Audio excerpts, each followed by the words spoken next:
everybody, Sam here from SugarSpoonRun.com and welcome back to my kitchen. Today I'm going to be showing you how to make homemade granola bars. I'll be honest, I didn't originally plan on making a video of this recipe, but my husband keeps asking me to make more of these homemade granola bars, so I figured I might as well record it this time. As you're about to see, these are really easy to make. You only need a handful of ingredients, and it's really easy to customize them to suit your flavor preferences. The first thing you'll need to do is preheat your oven to 350 degrees Fahrenheit. Next, take a cookie sheet and line it with either a silicone mat or with parchment paper, and evenly spread 3 cups of old-fashioned oats into the pan. Next, add 1.5 cups of chopped nuts. I'm going to be using walnuts today. Now bake these on 350 degrees Fahrenheit for about 10 minutes. Use a spatula to turn over the oats and the nuts and bake another 5 to 7 minutes until the ingredients look nice, toasty, golden brown. Once they're toasted, transfer your ingredients to a large bowl and set aside.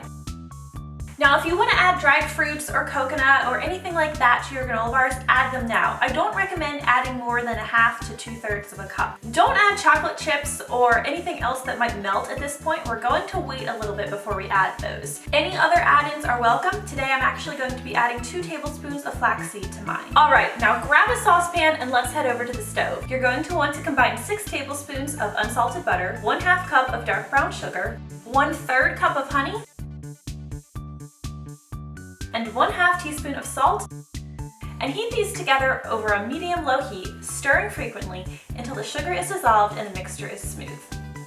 Now remove your honey mixture from the heat and stir in 1.5 teaspoons of vanilla extract.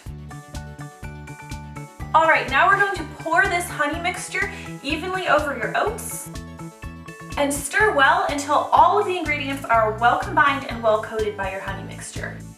Okay, now we're going to let this sit for about 10 minutes and let it cool a little bit before we add our chocolate. The chocolate chips are going to melt a little bit once you add them, but if we add them now, it's just going to be a completely melty, chocolatey mess. So wait a little bit for it to cool. Once your mixture has cooled about 10 minutes, add 2/3 cup of mini chocolate chips and stir to combine.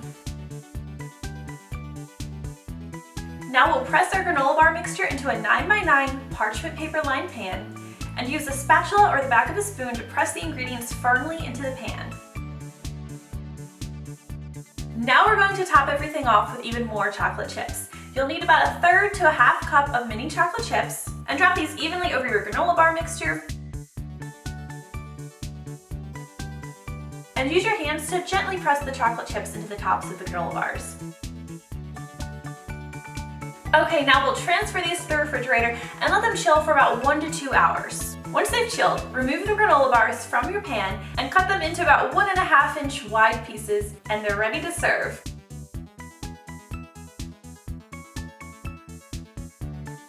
These granola bars will be a little bit sticky even after they've cooled and you've cut them, so one thing I like to do is wrap them in parchment paper, especially if you plan on stacking them on top of each other and storing them. That way they don't stick together. As I mentioned earlier, you can add in your favorite dried fruits or substitute your favorite nuts or even different kinds of chocolate. These are simple and very customizable, and I think you're going to love them. I really hope you'll try out these homemade granola bars for yourself, and please leave me a comment. Let me know what flavor combination you tried and let me know how you liked it. Well guys, thank you so much for watching. I really appreciate it, and I will see you next time.